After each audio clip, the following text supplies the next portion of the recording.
Christ.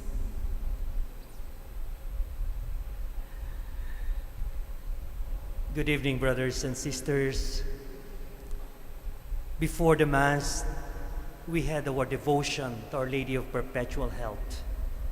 And one of the prayers we have uttered from our heart in the petition to the Our Lady of Perpetual Health says, Lord, teach us to value our dependence on God in the midst of human achievements. Lord, teach us to value our dependence on God in the midst of human achievements. And I find that very beautiful prayer. Because oftentimes, as we developed, habang tayo ay nagiging successful, habang tayo ay madaming mga tinatamasang achievements sa buhay natin, oftentimes these achievements blind us on our dependence on God. And therefore, I would like to reflect today's readings about the value of our dependence on God as we developed as human beings. May kaibigan ko po ako na very successful sa kanyang negosyo. And once I asked her, ano yung secret ng pagiging successful sa negosyo?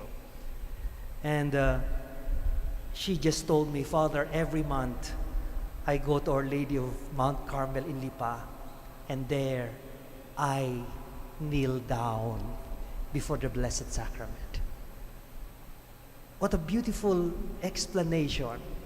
And I got convinced that the more we kneel down, the more we are grounded on our being children of God, the more God will bless us. Kaya nga siguro ang Diyos frustrated sa mga tao na binibiyayaan niya at habang sila'y lumalago, sila'y nagiging busy at hindi na nagsisimba. Nakakalimutan ng lumuhod, nakakalimutan ng isipin na sila ay mga anak ng Diyos. In the first reading of today, if you were listening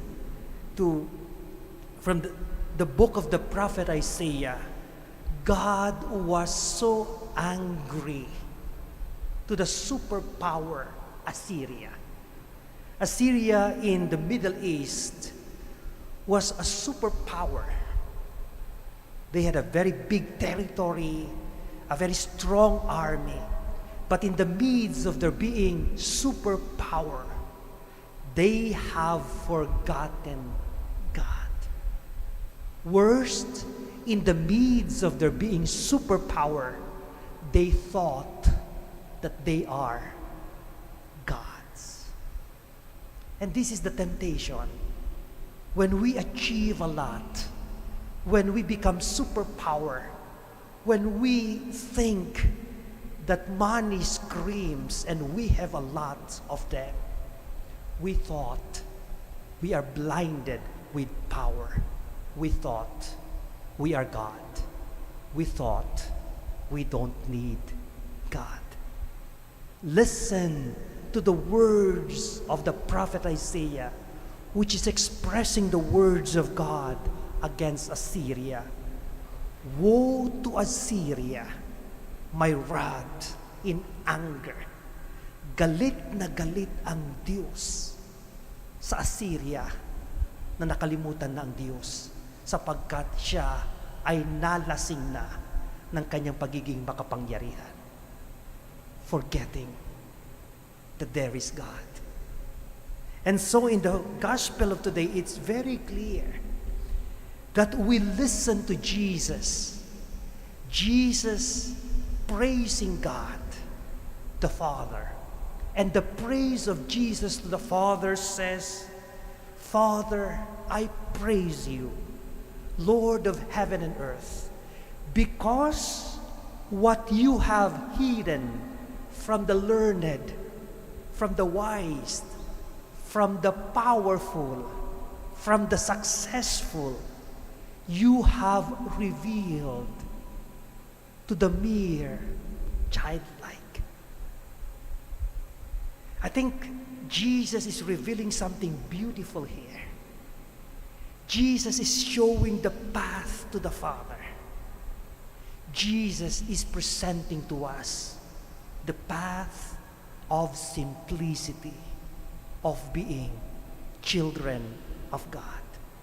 And oftentimes, we forget this when we are intoxicated by success, by the things that we do.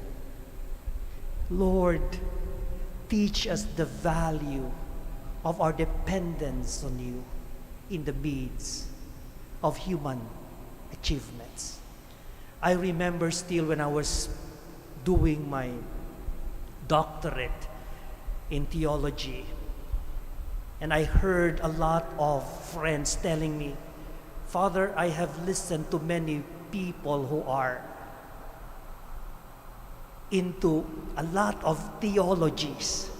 Pagbalik nila sa Pilipinas, pagkatapos nilang magpakadalubhasa sa theology, hindi na namin naiintindihan ng Diyos sa kanilang theories, sa kanilang explanation, because they have complicated God already. And when I was doing my theology, it is always my prayer that the things that I will be writing, that the things that I will be preaching, hopefully will open the heart of simple people and recognize God in the simplicity of life. God is not complicated. We just have to be grounded on Him in order that we can relate to Him. At minsan, siguro hindi pinapakinggan ng Diyos ang ating mga dasal na maging successful. At minsan, hinahayaan siguro ng Diyos na yung mga pangyayaring hindi maganda sa ating buhay ay nangyayari in order that we may be grounded on this God and remain simple, not complicated.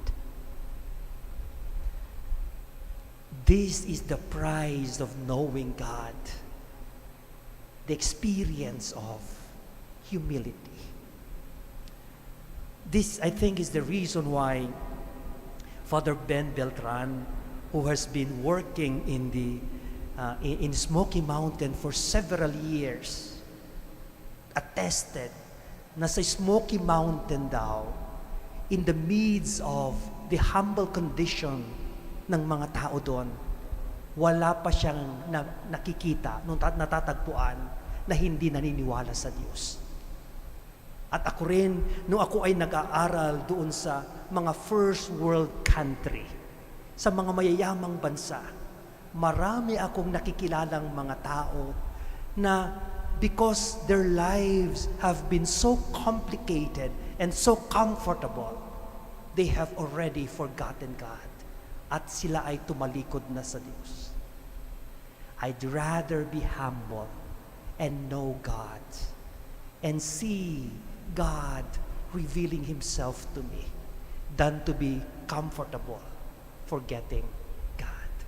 And I think this is the very reason why Jesus gives praise to the Father. And I think this is also the secret of knowing God more and loving Him.